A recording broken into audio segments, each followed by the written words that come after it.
Namaskar, friends. We almost didn't make it. The camera went down like 5 minutes ago, but we seem to be good now. So thank you for attending my live stream. As some of you are aware, I have published four books of poetry in the last 10 years or so. Poems, Our Day 42, The Chisel Garden, and selected poems of Seten Tomh.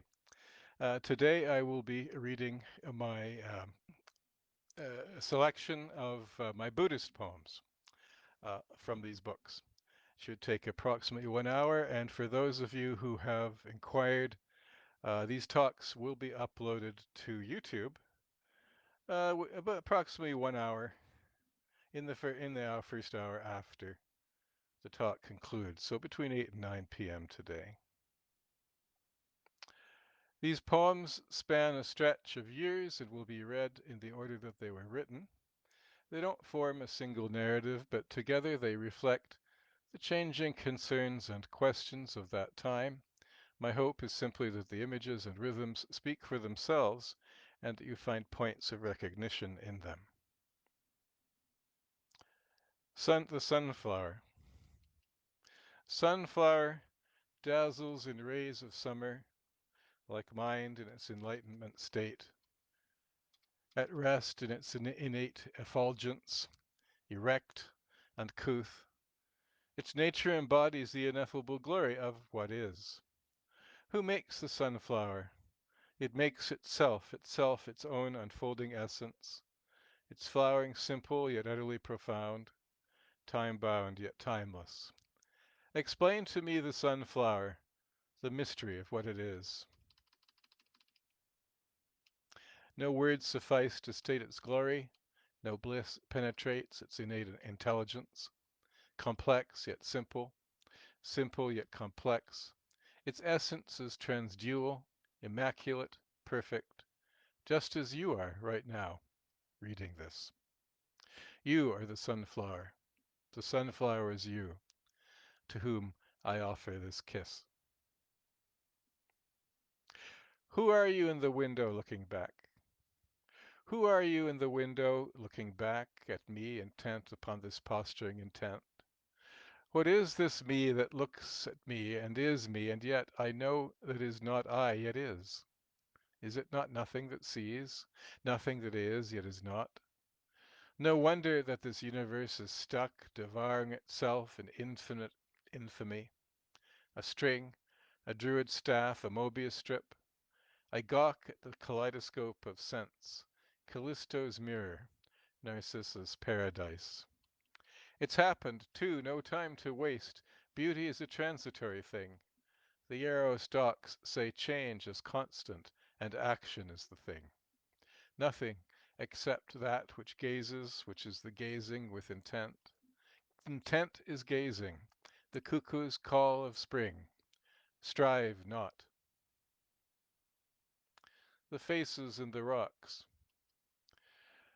This poem is based on an experience I had when I was practicing Dzogchen meditation in the ravines east of St. Clair and Yonge in Toronto, an area called the Vale of Avoca. The faces in the rocks. The faces in the rocks gaze at me intent. They ask, who are you? Where have you come from? We've been waiting here forever. At last you come to our home. Their rough faces twisted in the rocks, each one individual, each one a mystery, each one holy. I wish I could know them, but they are mute. Only their faces speak truth. Archaic faces, twisted by time, lost in the creepers and the vines by the river that murmurs beneath the city. I wonder who else has come to sit in silent witness beneath the flashing leaves and hum of the cicadas in the ravine. I invite others to see, but no one comes. The city is too close, its business infinitely distracting. But I return again and again because I realize that only I will come to witness their testimony. It is a mission I have. And if I die in this place, I wish that I too may join the company, the stone faces that do not speak. A lone bird sings its song. The heart's prayer to Guru Rinpoche, dedicated to His Holiness the Venerable Tuku Yeshe Gyatso. This Guru Rinpoche is, of course, Padmasambhava, the great 8th century tantric adept, who is credited with the conversion of the Tibetan people to Vajrayana Buddhism. Guru Rinpoche, hear my prayer from out the depths of my despair. Awaken those who slumber on, ignorant of the true song. Break down the barriers that intrude. There is no truth in sticks and stones, or bricks and mortar, or in the bones of the past. These words ignite within my heart a light that shall not die, despite the might of mediocrity. The chaff shall fall like lice and be consumed, exposing the secret seed. Your creed, forgotten indeed, shall perdure to the end. That I defend, and shall not rend, till I, empty of egoity, attain thy grace. Guru Pema Siddhi Hung. Dzogchen, also based on an experience in the Vale of Avoca. Dzogchen, I sit cross-legged. A world unfolds itself, concealed beneath a fallen tree. In the midst of the valley, a jade stupa surrounded by 3 great boulders, guardians. I sit cross-legged upon a distant peak, gazing down into the valley, the murmur of water my mantra. A world reveals itself amidst the bric-a-brac. Worlds within worlds. The soft, green glow of the stupa enthralls me. Sitting. In each moment, essence strikes, immaculate, suspended like the butterfly in midair, unspoken. The hummingbird, too, flies poised, imbibing the mysterious nectar. Still life. And there's a preliminary quotation. The world only gives herself up to those who do not desire her. I watch the fruit ripening in the sun. I watch it turn to pulp, rotten with sensuality. If I were attracted to the fruit, I would suffer. If I were not attracted, I would be indifferent. But I see the fruit as it is, beautiful in the first glint of the morning light. The faint fragrance of rot stings the sky. The fruit flies dance like dakinis. Secret. One day this insect will be a butterfly sitting on a rock in the sun-drenched clearing, Thailand's forests far away. I hear the mighty bellows of the bull elephant. He comes close. I fly away. Was it you or not? I long for it to be so. Ecstasis. I experience the slick of my brain, geometric structures, ecstasy, consciousness. Immediately I realize my wounds. Perfectly brilliant, either slips back. Ecstatic perhaps, my brain a serpent. I see the body experienced. The serpent knows. Clarity touches. Vivid, smooth. I can't, disappearing along evolution, slowly coated by facts, backgrounds, anything. I recognize and state the fact. The room is raised in feet. The sensation of my arm happens.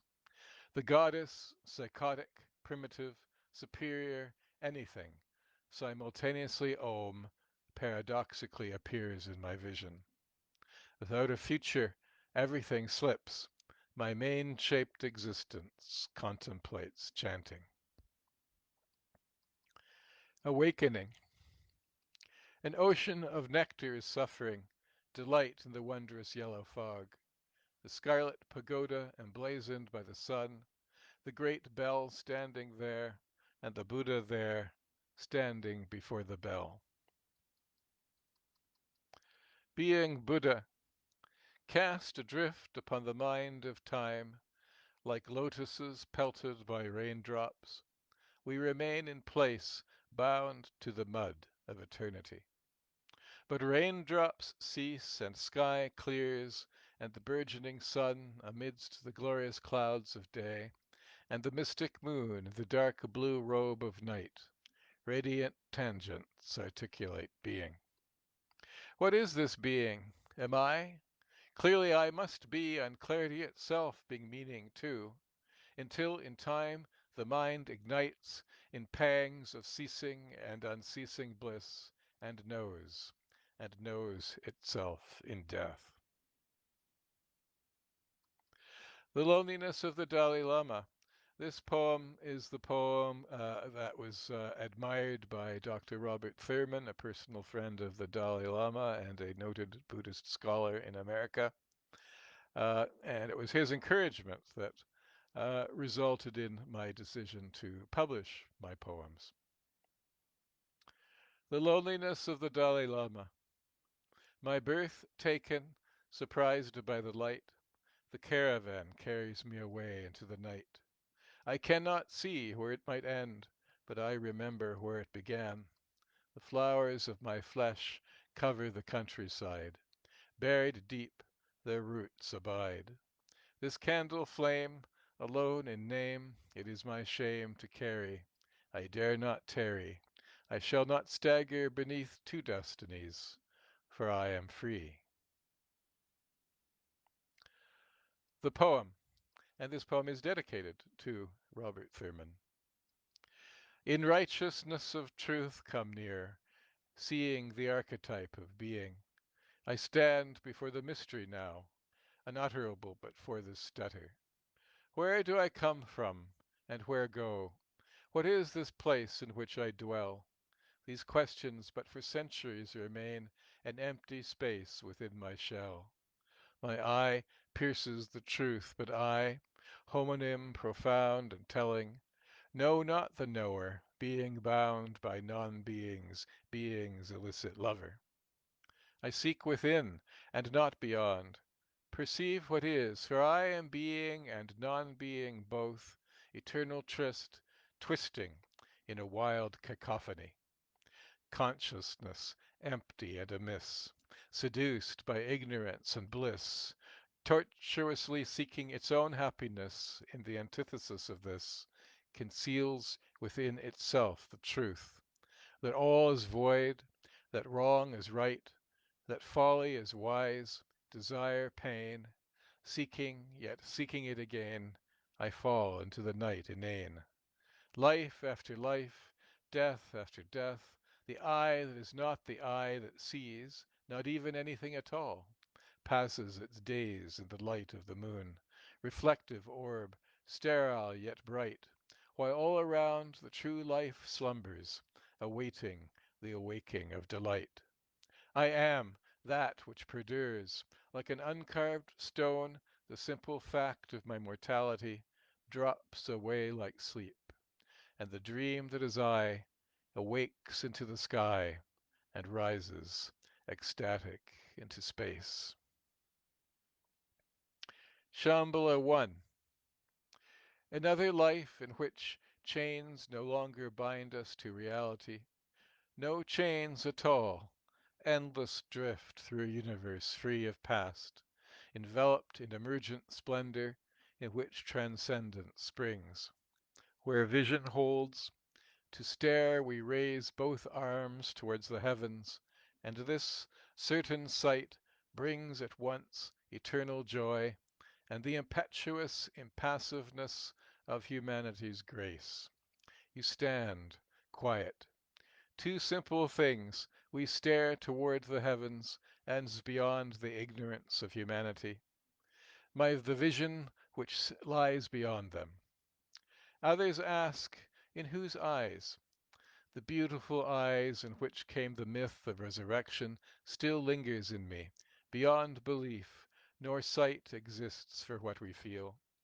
Are moments in which one lies a free human and their neighbor may well wear bonds.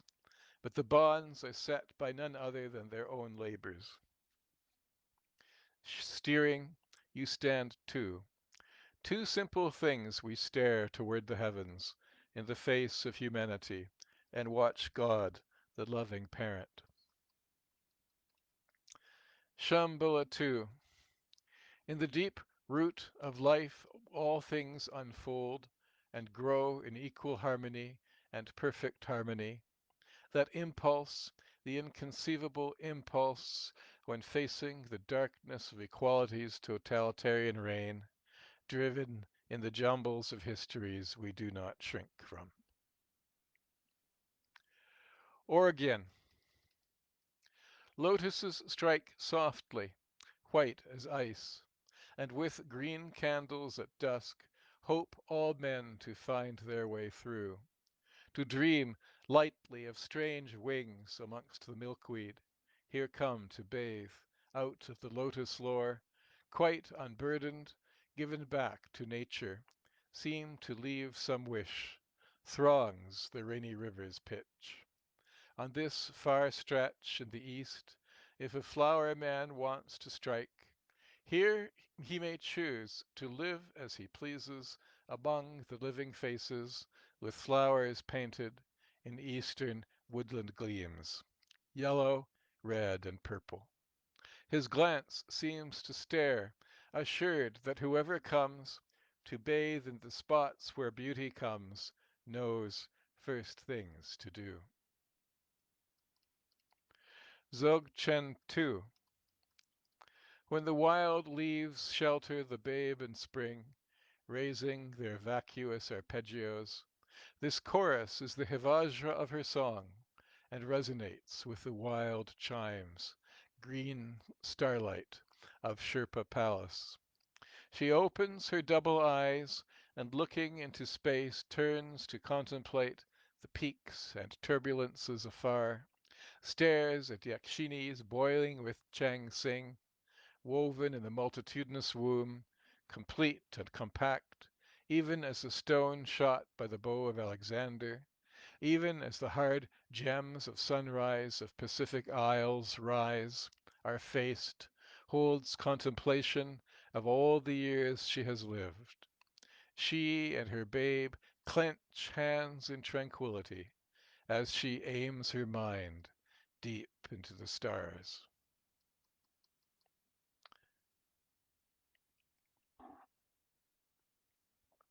This next poem is a found poem based on the text in the Anguttara Nikaya in an English translation of the text. It's not original, it is a found poem. It's the only found poem I found in the Pali Canon, um, and has not been published actually, but here it is. Found poem. Yet again, monks, the wayfarer with the Deva sight, purified and surpassing that of men, beholds beings ceasing and rising up again, beings both mean and excellent, fair and foul, gone to a happy born, gone to an ill born, according to their deeds, so as to say, Alas, sire, these beings, given to the practice of evil deeds, of evil words, of evil thoughts, scoffing at the Aryans, of perverted view, and reaping the fruits of their perverted view, these beings, when body broke up, beyond death rose up again, in the waste, the ill-born, the downfall, in purgatory. Or, Ah, sirs, these beings, given to the practice of good deeds, of good words, of good thoughts, not scoffing at the Aryans, but of sound view, and reaping the fruits of their sound view, these beings, when body broke up, beyond death rose up again, in the happy born, in the heaven world. Thus, with the Deva sight he beholds beings, inasmuch as he sees thus. This is a wayfarer's power. This next poem is also based on the Pali Canon, but is my own translation. Somewhat loose, but not too loose. Song of Panchasika. O girl, long of thigh, possess me with your limpid eye. Let me lose myself in your embrace, O maid. I shall emblaze this yearning spark to perfect flaming. All beings arise, delighting in the curls of her hair, and give gifts to the saints. I like this poem because it contradicts the general view that the Pali Canon is quite austere and dour. No more your grave gurus. He is mystical, forbidden, bound to himself and abandoned, now immortal and abiding, once shunned, now saved into eternal bliss. This blessed tree is fragile and rotten. Enochian conceits always hide our secrets from our guarding nooses. Earth deepened to inebriated honey, and gardens cool earth cracks for lust without mention. Expressive tongues without explanation. Transmission without charge. Responsibility without degree. And ignorant and cynical, despite evidence and shame's laws, we betray love. No wonder then little interest was shown in such trivialism, so worthless of poetic truth.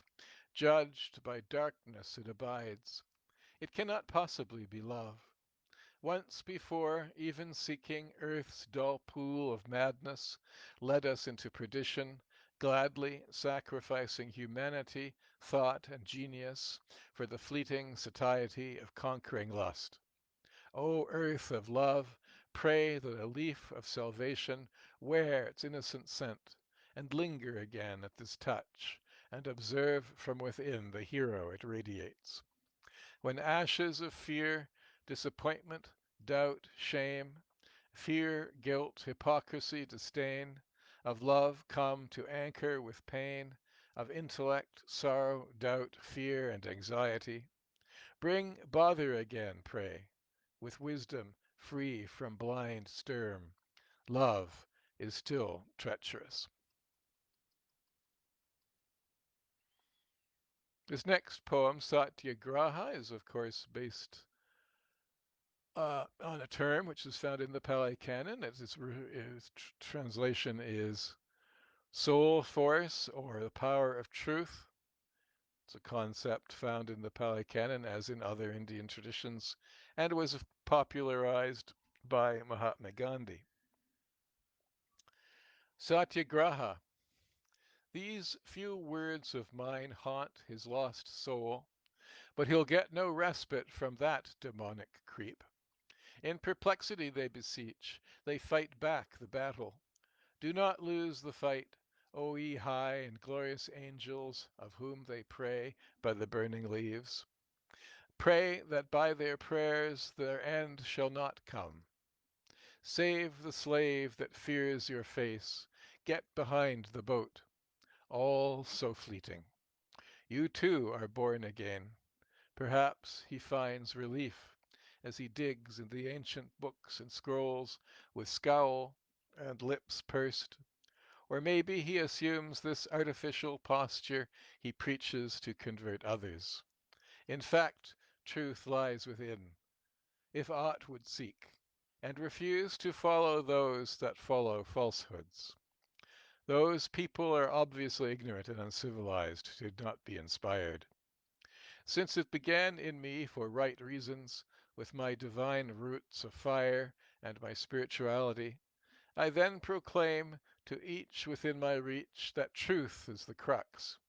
Fate is bent and turning. From eternal grace born anew, whether truth or falsehood, what shall end and what shall continue be forever.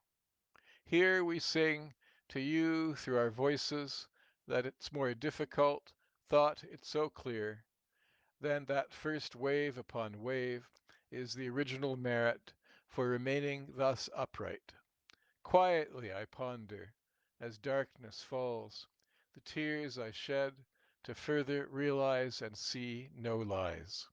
And yet here he stands, drawing my scorn for guilt.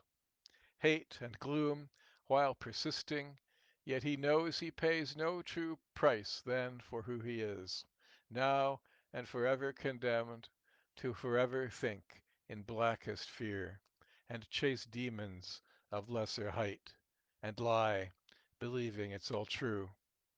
No man would be worthy, so the immaterial dwellers seducing.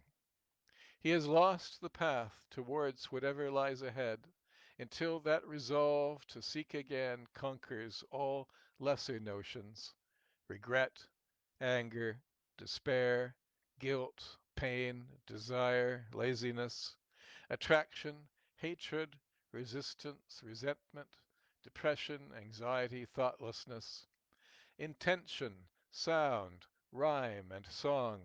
Shake it all free without dark. Think clearly. The lessons taught and discovered, what the next step is, without caution or forgetfulness, 'cause he follows and thinks of him that joins. And he hardly knows it, for he says there's no real path, but go where you want. The bitter drops are what in fact our path must consist of. Bitter drops of truth. Of all his lives, no cause should shake him. He must shake away guilt, get rid of his hate, anguish, and uncertainty. Shun fear, love, and trust. Meet great difficulties on equal terms. The next poem, Lamb, is if you look at the, especially if you look at the poem that appears on my blog, palisuttas.com, where this entire set of poems does appear, is indebted to Aleister Crowley. It refers, of course, to the Tibetan word lama, but is also an anticipation of the UFO phenomenon, the first uh, modern expression of what is currently called the gray. Lamb. The climax and apex of wisdom is identifying oneself both in thought and appearance as equal and equally manifested. The Buddha nature as nature, dealing purely with what is, emptiness as substance. Being only in non-existing awareness, everyone who identifies with self as essence is seeking more of it, passionately seeking more. Everyone who identifies with self is abandoning everything. The mistake here is asking to express oneself, experienced only in thought, firmly planted within non-discussion, dwelling solely in abiding nature. Will possesses no belief differing from others, but even if pure perception to something perceived is held ungrudgingly, firmly rooted, defiles. Chasing form from form to follow sensation describes desire. Whatever reasons are acknowledged, however radically different between terms or identities, endless commonality is the same, in coming back, emptiness attached. The goal is the way, is the highest path. Is the path not? Once there is detachment, everyone will think differently, though reaching the same awareness undoubtedly ends suffering. The way is to realize all beings as themselves, as ultimately empty. The next poem was inspired by a Mahayana sutra, the identity of which I have lost track. So I can't tell you which sutra it is, but it is based on a Mahayana sutra.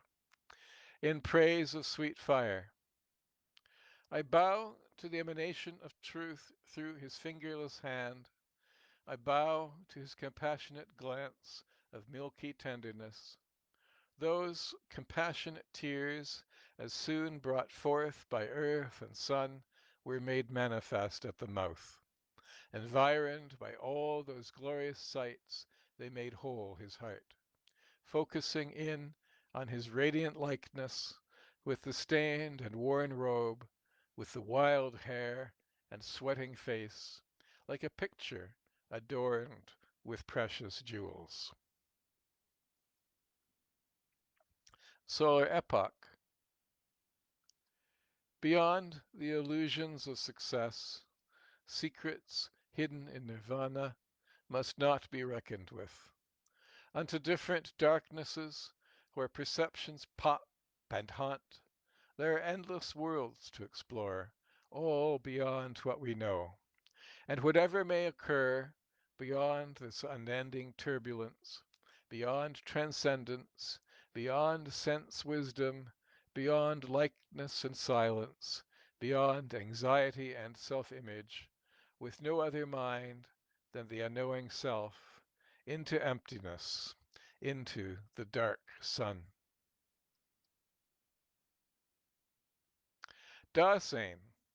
This poem alludes, of course, to Heidegger's concept term, Dasein, referring to being for itself or being in itself, and it is a prose poem.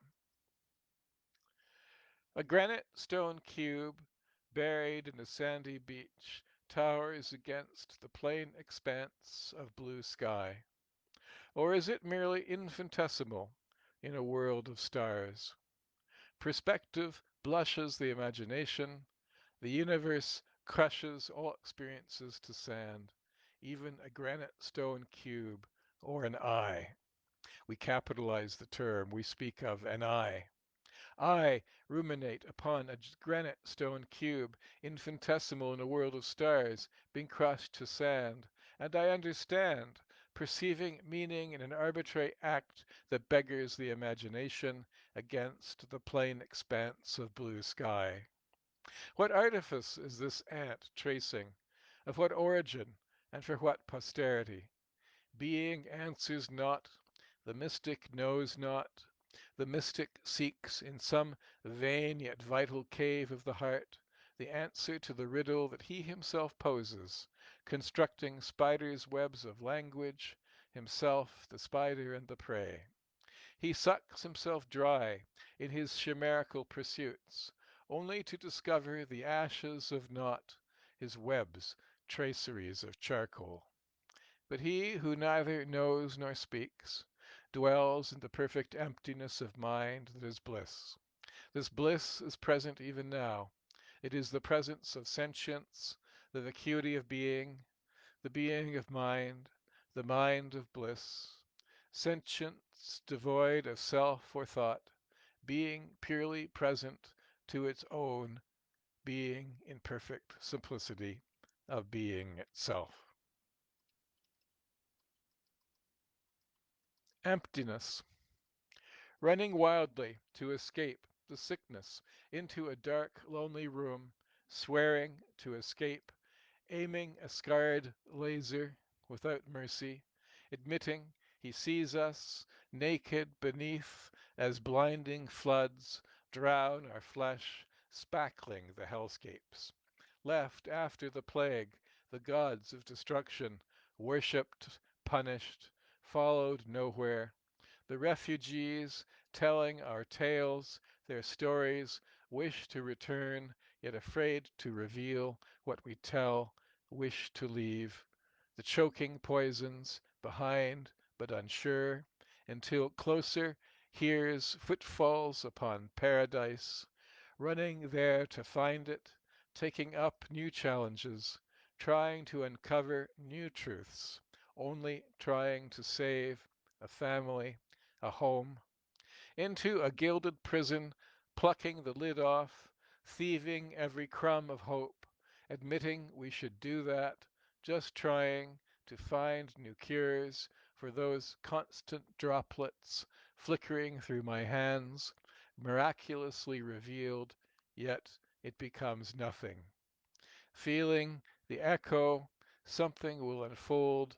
Old bruises still bite deeply, raw feelings, fearful warnings, racked my eyes, still twisting like a knife, telling the prisoner we have swallowed new breaths, blood leaving traces, sending us hurtling into flights, surprised, breathless by the discovery that beauty lies at the base of destruction, desert islands of bold heaven at our fingertips. Slim optimism, selfish charity, grinning, rubbing off their flesh, while fantasies claw the surface, admitting, getting deeper while worse wounds remain, that our momentary fantasy is almost selfish when viewed through the skin, and we are trying to breathe life, yet we withering within, filling too easily with other thoughts, only to rush back for a hint of self, only to embrace, adding hours more, hours that turn into years, old nightmares bound in my chest, though long buried, find life waging a war. This error reveals too soon desiccated hair now turning white, trouble openly catching on to its feet, blooming painfully, prolonging life's end, atmospheric, hot, velvety flowers, grilling our fragile senses. For what glory am I, if that glory ever sees again?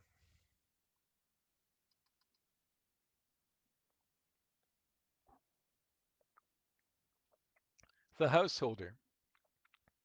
Again to be for there on tiptoes, to breathe out, to play, my selfness, doing things to please itself, reaching, lofty, heart uplifting things.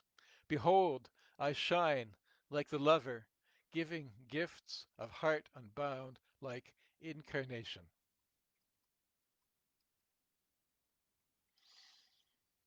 I am.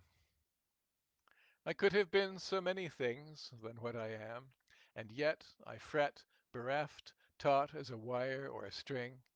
Death teaches me, brings the knowledge of what I am, stretched, etched, sketched in my mind, like a song that sings. Itself I listen to it ring in the cathedral of my eye, crafted, raftered, vaulted, it rises to the sky.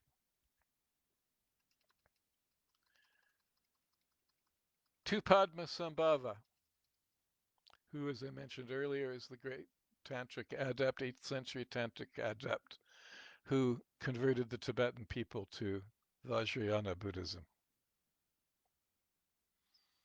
To Padmasambhava, within lie truths, the enigmatic unveiling, we merge with both realms. From your cup we drink poetry. Surreal embodiment, Padmasambhava, a Maho, obscure and vivid, leading us through two realms. Guru, guide, you are the tapestry, reason confines. Your presence transcends whirlpool hues, vortical existence spins, where nectar flows, ethereal winds command, with hand on staff, symbols of symphony, each movement a ritual, fierce compassion, your guides dance mystical, untold secrets unveiling, lightning cracks the sky, impermanent reminders tread your path adorned with skulls. Your spiritual power ignites the cosmic stage, wisdom's torchbearer, one enlightened, light radiant birthing, darkness subjugating, transformational spectacle, a dance flames wrathful. We meet realms of fiery depths, lotus of the thunderbolt, Padmasambhava, Emahu. Chod Cham, for miles. And this poem begins with a introductory quotation from the Sutta Nipata 51989 translated by Norman. Heads and head splitting. This indeed is the insight of the conquerors, quote unquote. The chisel cuts away my flesh, splits my bones, gouges out my eyes, empties my skull. I offer my flesh to the sky, smoke rising like incense, my brains smouldering sweet, my spinal cord like a serpent writhing in the fire, on my bones intricate carvings that resemble Chinese characters from Lao Tzu's Tao. What is this dance that possesses me? What is this life that slays? Whose the lance that caresses me? Whose the knife that plays?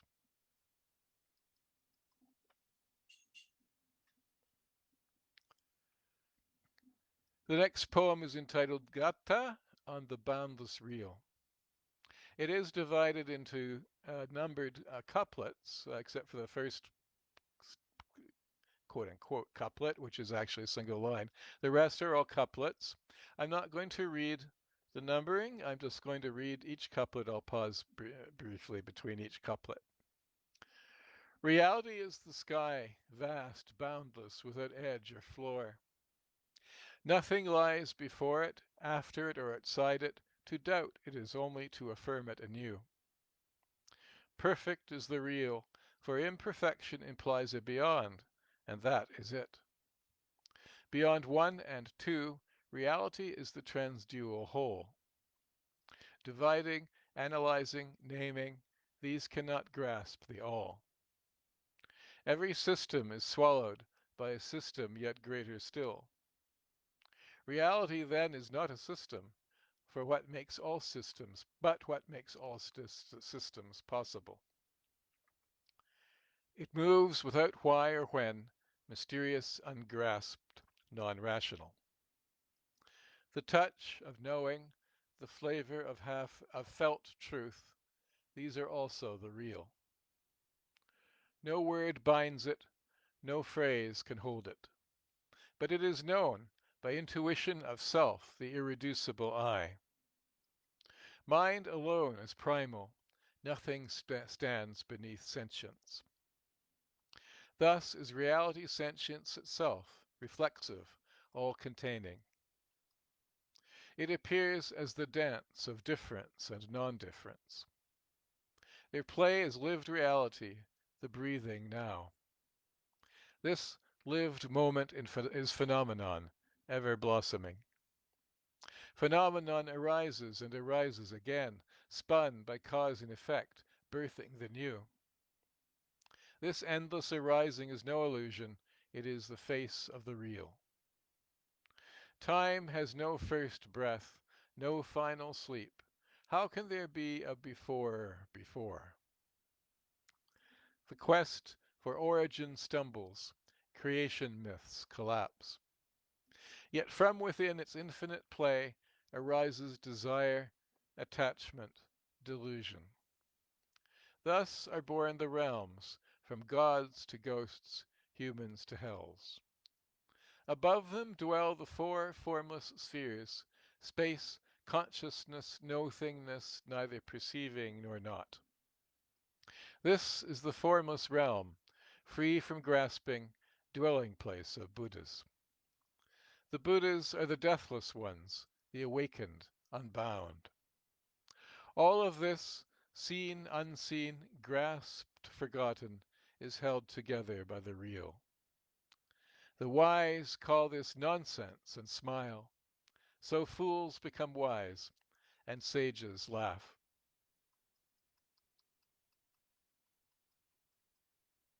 And finally, I believe, yes, this is the final poem. The mirror has no edge.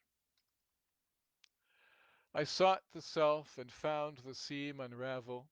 What watched was no one, what rose was nothing clear. The world danced, dependent, ghostly, radiant, a necklace of flames on a windless shore. No pearl was strung, no hand strung it. The voice that said, I am, dissolved into am, and then into laughter. What remains is not a God, not a void, but the mirror before names. It does not shine, it does not move, it gives birth without becoming. I am the vow to know what cannot be known, the arrow that does not fly, the flame that has no source.